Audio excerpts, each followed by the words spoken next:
अब आया। बैठक से पहले पप्पू यादव ने बयान दिया, बिहार में बिना चेहरे के लड़े महागठबंधन, कांग्रेस को आरजेडी सम्मान दे। देखिए दूसरी दफा ये बयान वो दे रहे हैं। पप्पू यादव ने बयान दिया कि बिना चेहरे के महागठबंधन बिहार में चुनाव लड़े, कांग्रेस को आरजेडी सम्मान दे। और सम्मान की बात पहले भी पप्पू यादव कर चुके हैं। आज एक बड़ी बैठक हो रही है और बैठक के लिए पप्पू यादव को भी बुलावा। और उसके साथ ही देखिए बैठक से पहले उन्होंने बयान दिया। पप्पू यादव ने कहा कि बिहार में बिना चेहरे के महागठबंधन लड़े, लगातार बैठकों का दौर जारी है, लेकिन अभी भी चेहरे को लेकर सस्पेंस है। लेकिन उस पर पप्पू यादव का बयान सामने आया। उन्होंने कहा कि बिहार में बिना महागठबंधन के किसी चेहरे के चुनाव लड़ना चाहिए महागठबंधन को, कांग्रेस को आरजेडी सम्मान दे तभी बात बनेगी। सम्मान की बात उन्होंने दूसरी दफा की है। उनका कहना है कि पूरा सम्मान मिलना चाहिए और महागठबंधन की तरफ से कोई चेहरा सामने ना रखा जाए।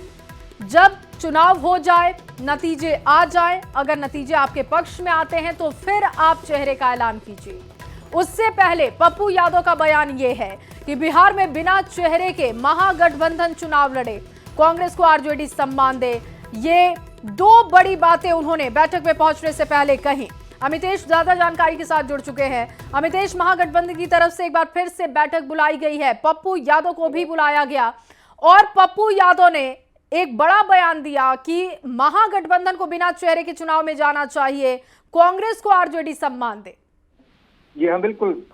निर्दलीय सांसद पप्पू यादव की तरफ से बहुत बड़ा बयान आया है। खासतौर से आज जो बैठक में शामिल होने जा रहे हैं पप्पू यादव, उससे पहले उन्होंने साफ कहा है कि बिना किसी चेहरे के चुनाव में उतरने की जरूरत है और चुनाव में जाना है तो राहुल गांधी के नेतृत्व में चुनाव में उतरा जाए और उसके बाद जो हमारे नेता तय करेंगे उसको हम लोग मुख्यमंत्री पद के तौर पर मानेंगे। यानी सीधे सीधे कहें तो आरजेडी ने जिस तरह से कहा है कि तेजस्वी यादव के नेतृत्व में ही हम चुनाव में उतरने जा रहे हैं, तो आरजेडी की बात इनका कहना है कि वो आरजेडी अपनी पार्टी है, स्वतंत्र है ऐसा कहने के लिए। लेकिन महागठबंधन का जहां तक सवाल है उसमें राहुल गांधी के नेतृत्व को आगे करके चुनाव में उतरना होगा और चुनाव बाद तय होगा सरकार बनाने की सूरत में कि कौन मुख्यमंत्री बनेगा और वो हमें स्वीकार्य होगा।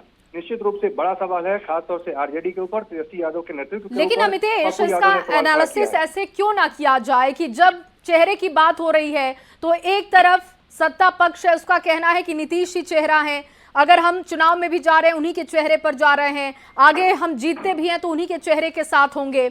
दूसरी तरफ महागठबंधन में ये पेच क्यों नहीं साफ हो रहा है? महागठबंधन में लगातार चेहरे को लेकर सस्पेंस और अब पप्पू यादव का भी कहना है कि महागठबंधन को चेहरे के साथ नहीं लड़ना चाहिए। क्या चेहरा डिसाइड नहीं हो पा रहा है, इसलिए इस तरीके का बयान दिया जा रहा है? जी हाँ, बिल्कुल। अभी तक चेहरे के बारे में कोई भी सहमति नहीं बनी है। ये बात अलग है कृष्णा अलावरू जो कि कांग्रेस के बिहार के प्रभारी हैं, उनकी तरफ से भी कहा गया है कि इस बारे में आगे चर्चा हुई, आगे बताया जाएगा। यानी अब तक क्लैरिटी कुछ कांग्रेस की तरफ से नहीं है। हालांकि कांग्रेस के नेता अखिलेश प्रसाद सिंह जो कि राज्यसभा के सांसद हैं और पूर्व अध्यक्ष हैं बिहार कांग्रेस के, उनकी तरफ से साफ साफ कहा जाता रहा है, हर मौके पर कहा गया है कि तेजस्वी यादव का ही नेतृत्व है, दूसरा कौन है। लेकिन न ही प्रदेश अध्यक्ष राजेश राम की तरफ से, न ही प्रभारी की तरफ से इस पर कुछ बिल्कुल खुलकर कांग्रेस ने कभी नहीं कहा। दूसरी तरफ तेजस्वी हमेशा खुलकर कहते रहे कि उनको सीएम बनाइए, उनको मौका दीजिए। अमितेश, बहुत शुक्रिया आपका तमाम जानकारी के लिए। और बिहार में विधानसभा चुनाव की रणनीति पर मंथन के लिए दिल्ली में आज कांग्रेस की बड़ी बैठक हो रही है, जिसमें सीटों के बंटवारे के फॉर्मूले पर चर्चा होगी। बैठक में पार्टी के राष्ट्रीय अध्यक्ष मल्लिकार्जुन खड़गे, राहुल गांधी भी साथ होंगे। बिहार कांग्रेस प्रभारी कृष्णा अलावरू, प्रदेश कांग्रेस अध्यक्ष राजेश राम के अलावा कई बड़े नेता इसमें शामिल होंगे।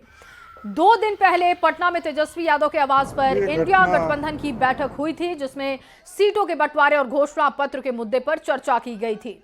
माना जा रहा है कि आज की बैठक के दौरान पार्टी के नेतृत्व को लेकर चर्चा होगी। पार्टी नेतृत्व बिहार में सीटों के फॉर्मूले पर नेताओं की राय लेगा और इसीलिए ये बैठक बुलाई जा रही है।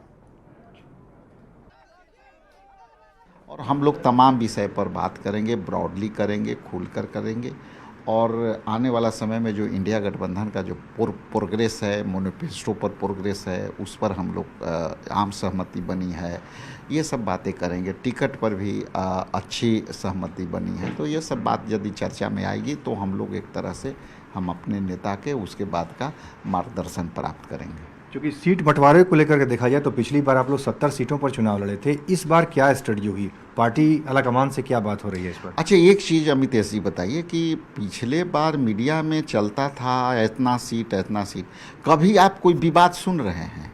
नहीं सुन रहे हैं, और विवाद होगा भी नहीं, चूँकि हम लोग सफल नेतृत्व जो राहुल जी का है, वो सफल नेतृत्व के मार्गदर्शन में सारी बातें चल रही।